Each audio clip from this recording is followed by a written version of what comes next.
Assalomu alaykum hammalaringizga. Ana yana bugun biza Shohsaroyga 22-iyun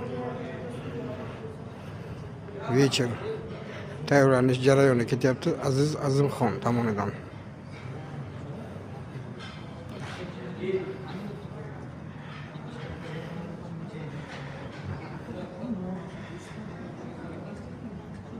Tayyorlanish jarayoni Shohsaroy.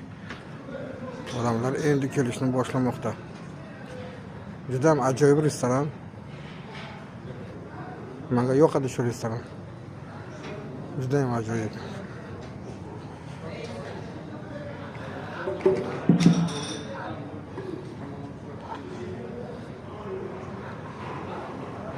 Aziz Azimxon. To'ylar bo'lsa murojaat qilishlaringiz mumkin. Chiroyli qilib o'tkazib beramiz.